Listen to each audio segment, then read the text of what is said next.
Good morning दोस्तों, मैं गणेश आचार्य आज आपको सामने में इकोनॉमिक्स का लेक्चर नंबर 4 लेके आया हूँ। इससे पहले मैं 3 इकोनॉमिक्स का आपका लेक्चर ले रखा हूँ। आज मेरी जो लेक्चर है वो लेक्चर नंबर 4 है। आपका ये मेरे प्लेलिस्ट में सारे आपके लेक्चर कवर है। आपको आप चाहे तो वहाँ जाके देख सकते हैं। आप चाहे तो मेरे चैनल को सब्सक्राइब भी कर सकते हैं, शेयर भी कर सकते हैं अगर आपको पसंद आए तो। ठीक है, तो चलिए बिना टाइम वेस्ट किए मैं आज की क्लासेस आपको स्टार्ट कर रहा हूँ। आज जो मैं क्लासेस ले रहा हूँ वो मेन मकसद है मेरा आपको NFI समझाने का। NFI का मतलब होता है net factor income in abroad.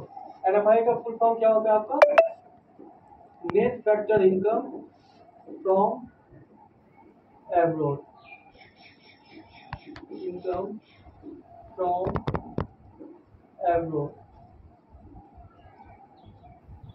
आज मैं आपको net factor income from abroad समझाऊंगा, लेकिन उससे पहले मैं आपको अगर प्रीवियस क्लास के बारे में बताऊं तो प्रीवियस क्लास में मैं आपको जीडीपी समझा रखा हूं, जीडीपी कवर किया हूं, उसके बाद एनडीपी कवर किया हूं, उसके बाद आपको जीएनपी कवर किया हूं। ये 3 लेक्चर मैं आपको ऑलरेडी दे रखा हूं, यानी कि ये तीनों चीज मैं आपको पहले ही समझा रखा हूं। तो जीडीपी के बारे में जब मैं आपको बताया था तो मैंने ये कहा था आपको कि उसमें क्या लिया जाता है, डोमेस्टिक टेरिटोरी को लिया जाता है। यानी कि डोमेस्टिक टेरिटोरी जो इंडिया में जो भी गुड्स बने हैं, जो भी सर्विस प्रोवाइड किए गए हैं उसको हम कवर करते थे। डोमेस्टिक टेरिटोरी के बारे में मैंने आपको पूरा बताया था कि डोमेस्टिक टेरिटोरी में क्या क्या आता है। तो उसमें मैंने आपको ये भी समझाया था कि जो वेसल वगैरह है, शिप वेसल है या एयरक्राफ्ट है या मिलिट्री स्टेबलाइजमेंट है, या फिर आपके सामने में कोई एम्बेसी वाला काम कोई कर रहे हैं इंडिया से बाहर जाके, एम्बेसडर वगैरह है, तो सब के सब कहाँ कवर होते थे? आपके डोमेस्टिक टेरिटोरी में कवर होते थे। और उसी के बेस पे आप क्या निकालते थे? जीडीपी निकालते थे। उस दिन मैंने आपको कुछ जो नहीं बताया था वो भी आपको मैं बता दूं, क्योंकि जीडीपी में क्या आपका जैसे कि पूरे अगर मैं चाहता हूँ तो आपको पूरे समझ में आ जाए। तो जीडीपी में क्या होता है, जैसे कि आप राजस्थान का जीडीपी निकाल रहे हैं और बिहार का जीडीपी निकाल रहे हैं, तो जो राजस्थान का जीडीपी निकलेगा वो बिहार के जीडीपी में काउंट नहीं होगा। राजस्थान की टेरिटोरी का जीडीपी राजस्थान के जीडीपी में काउंट होगा, और जो बिहार का जीडीपी निकलेगा वो बिहार की टेरिटोरी में जो भी होगा गुड एंड सर्विस वो कवर होगा। ठीक है, वैसे ही हर स्टेट का अपना जीडीपी निकलता है। लेकिन जब बात इंडिया की होती है तो इंडिया के जीडीपी में पूरे भारत में सभी स्टेट आते हैं, तो सब जीडीपी एक साथ काउंट कर लिया जाता है। उसके बाद अगर इंडिया का जो एरिया, जो जैसे कि कहीं पे कोई ऑयल एक्सट्रैक्ट वगैरह हो रहा है, तो वो सब भी क्या होगा? आपका जीडीपी में कवर हो जाएगा। अगर अंडमान निकोबार आइलैंड में कोई सर्विस प्रोवाइड किया जाए तो वो भी कहाँ कवर होगा? आपका इंडिया में कवर होगा। क्योंकि भारत, मान लीजिए ये भारत है, तो भारत के यहाँ पे आपका अंडमान निकोबार है, तो यहाँ भी कोई सर्विस दी जा रही है तो वो भी किस में कवर हो जाएगा? आपका डोमेस्टिक टेरिटोरी में कवर हो जाएगा। ये बात आपको ध्यान में रखना है। तो डोमेस्टिक टेरिटोरी हालांकि मैं आपको प्रीवियस क्लास में भी समझा रखा हूँ। उसके बाद देखिए, अगर मैं जीएनपी आपको समझाया था तो जीएनपी बताते वक्त मैंने आपको क्या बताया था? चलिए जीएनपी से पहले मैं आपको एनडीपी बताता हूँ। तो एनडीपी बताते वक्त मैंने आपको क्या कहा था कि जीडीपी में से जब हम डेप्रिसिएशन माइनस करते थे तो हमारे सामने में क्या आ जाता था? एनडीपी आ जाता था। एनडीपी डेप्रिसिएशन किस पे निकाला जाता था? तो कैपिटल गुड्स पे, यानी कि फाइनल गुड पे हमेशा निकलता है डेप्रिसिएशन। ठीक है, और जीडीपी भी जो आप निकालते थे वो किस पे निकालते थे? फाइनल गुड पे ही निकालते, ठीक है ना। यानी कि इंटरमीडिएट गुड्स को बीच में नहीं लिया जाता। किसको लिया जाता है? हमेशा किसको लिया जाएगा जीडीपी निकालते वक्त? फाइनल गुड को। किसको लिया जाता था? फाइनल गुड्स को, ठीक है। जहां पे पूरा फिनिश गुड बनेगा वो कवर होगा, उसकी जो वैल्यू होगी पूरे साल भर की, उसको हम कहाँ कवर करते थे? आपको जीडीपी में कवर करते थे। तो पूरे इंडिया में जितने भी गुड्स फैक्ट्री में बने, जितने भी सर्विस प्रोवाइड की गई, वो सबको एक साथ इंक्लूड करेंगे उनके वैल्यू को, तो जीडीपी आपका निकलता था। अब आगे बढ़ते हैं, तो उसी को मैंने यहाँ पे लिख रखा है आपको कि जीडीपी में क्या हम मेन लेते थे? आपको डोमेस्टिक टेरिटोरी। क्या लेते थे? Domestic territory. और जब जीएनपी निकाल रहे तो वहां पे मेन चीज आपको क्या लेना पड़ता था?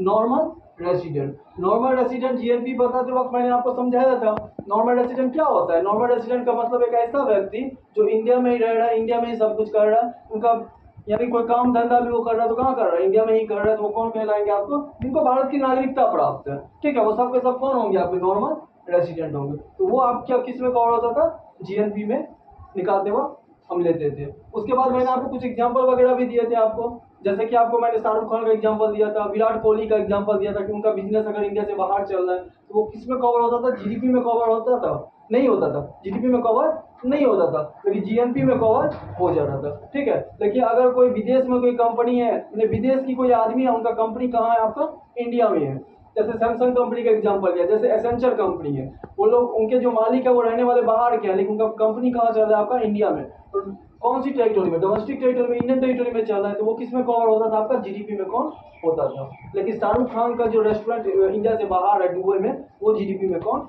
नहीं होता था। लेकिन ठीक उसका उल्टा जीएनपी में होता है। जीएनपी में क्या होता है, अगर शाहरुख खान का दुबई में कोई बिजनेस है तो वो भी किस में कवर होगा, जीएनपी में कवर होगा।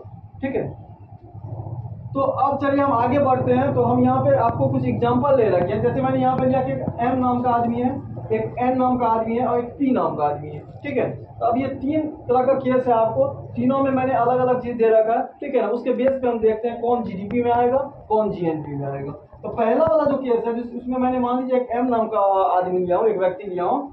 वो क्या आपका रहने वाला कहाँ का है, भारत का रहने वाला, normal resident. Normal resident means रहने वाला कहाँ का, इंडिया का। लेकिन और जो सर्विस वो दे रहे हैं उनकी जो यानी कि बिजनेस है या कुछ भी है वो कहाँ है, भारत के टेरिटोरी में ही है। तो ये तो सिंपल वाला केस हो गया। ठीक है, दूसरा जो केस है आपके सामने में, पी नाम का एक बंदा है, एन नाम का बंदा है, और वो कौन है आपके नॉर्मल रेसिडेंट, वो भी है, लेकिन वो काम कहाँ कर रहा है, यहाँ पे अगर आप देख रहे हैं तो यहाँ पे वो काम कर रहा है डोमेस्टिक टेरिटोरी में। उनका जो बिजनेस चल रहा है वो इंडिया में ही चल रहा है। लेकिन दूसरे वाले केस में अगर आप देखो तो दूसरे वाले केस में उनका जो बिजनेस है या वो काम जो करने गया है वो आदमी कहाँ काम कर रहा है, इंडिया से बाहर काम कर रहा है। यहाँ पे वो एब्रोड में काम कर रहा है। तीसरा जो मैं आपको केस लिया वहां पे क्या आपका जो आदमी है वो इंडिया का नहीं है, यहाँ पे नागरिकता ही बदल गई। नागरिकता कहाँ की है, इंडिया से बाहर की, नॉन रेसिडेंट है वो, यानी कि भारत का रहने वाला वो नहीं है, वो नॉर्मल रेसिडेंट नहीं है। ये दोनों केस में नॉर्मल रेसिडेंट है, लेकिन यहाँ पे नॉर्मल रेसिडेंट नहीं है। तो इस केस में